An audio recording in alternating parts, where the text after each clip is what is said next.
Okay, today is margin versus markup.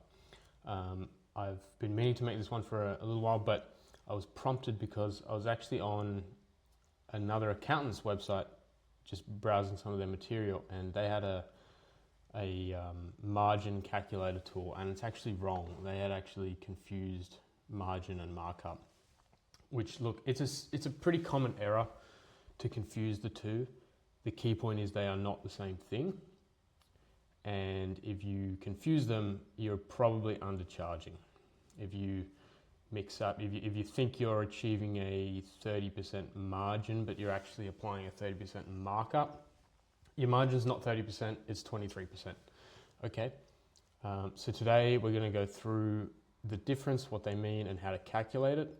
It's super relevant for tradies, even retail. Anyone selling a product that has a cost associated with it, that might be a material cost or it might be a labor cost.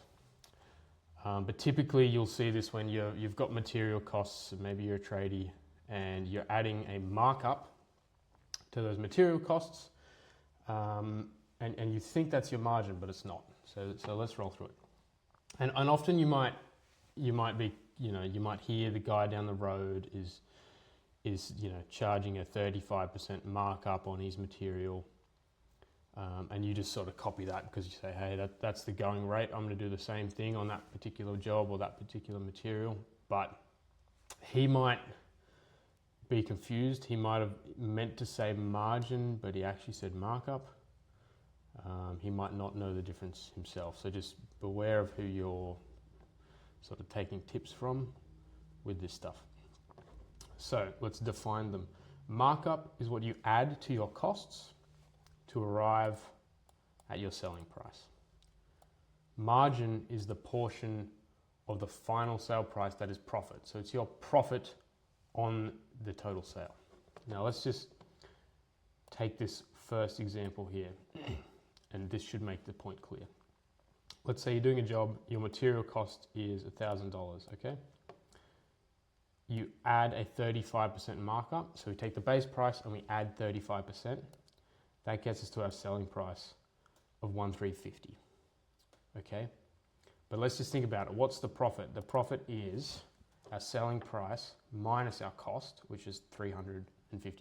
That's our profit in dollars. And what's our profit margin? It is our profit divided by our selling price or our revenue, okay?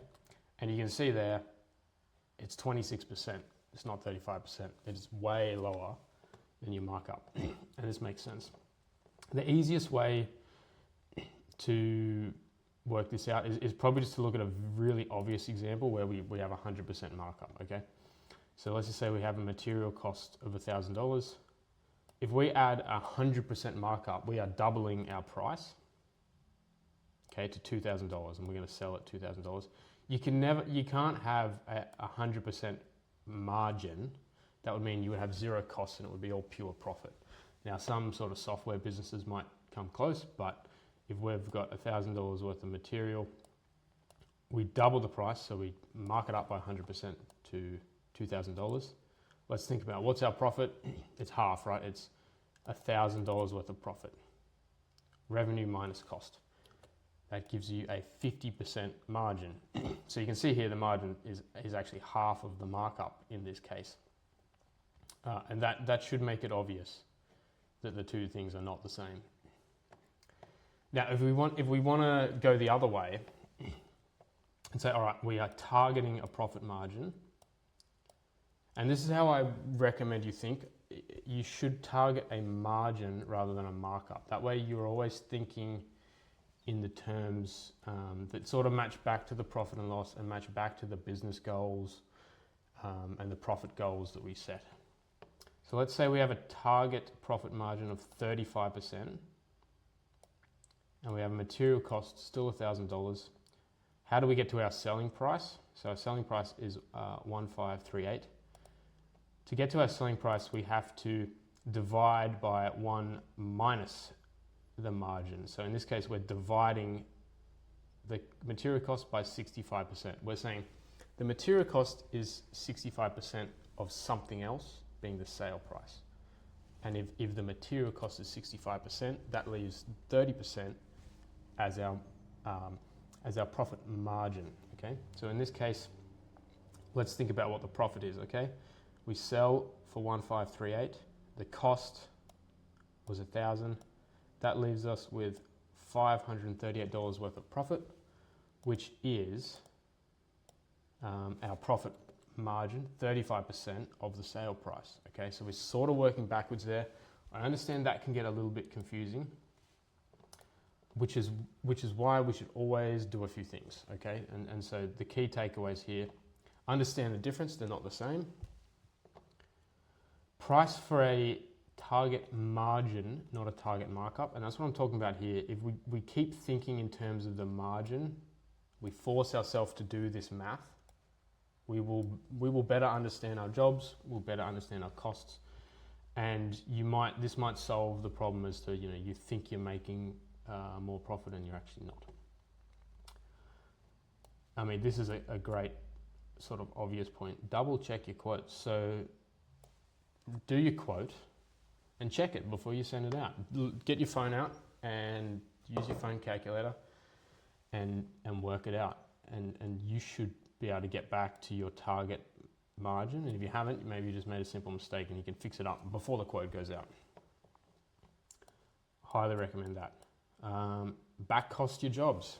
I'm going to do some more content on back costing and what that is, but essentially, you've quoted the job and then we go and do the job. And then once it's complete and we've invoiced and we've got the cash, we want to go back and double check our numbers to see, hey, did we actually achieve that profit margin? Or did something go wrong? Was the material cost, was our price list incorrect and it actually cost more and so that ate into our margin? Was the labor component higher? We thought it would take 3 hours, but it actually took 4 hours. And so, we've missed the mark there. That is all guesswork until we actually go back and do the homework and check your jobs. And that should be like religious in your business. And if you have the right software, it's very, very easy. If you don't have the software in place, I would still recommend you just start by doing this manually just to get the ball rolling, and then we could build on that. So that's some takeaways on the actual maths of this, and then I guess some other takeaways. Look, the market you're operating in, it will obviously influence the price and what you can charge and what customers are willing to pay, but it doesn't always have to define them. And you might be copying, the bloke down the road who says 35% markup. And so you're making a 26% margin. You might be just copying him because that's what you know, or maybe that's what your old boss did. But, sometimes there's wiggle room there. Sometimes you can add the margin and you can get to the 35% margin, or the 40% margin, or the 50% margin, or the 15% margin. It depends on the job and the work. But don't just take it, don't just take the guy down the road as gospel. You should do your own maths and figure it out, and maybe you can charge a bit more and make a bit more profit. And that's the final point there. Yes, take inspiration, take tips, all that stuff, but just double check it all yourself and, improve your pricing independently of what other people are doing. But key takeaways, just understanding the difference there. Get in touch if you want to go into more detail on this, but I think this one is huge. I've seen so many people just sort of get this one wrong, and look, the difference there is dramatic, right? 35% down to 26%, huge. If you do, year on year, job on job, the effects are massive. Thank you guys. Talk soon.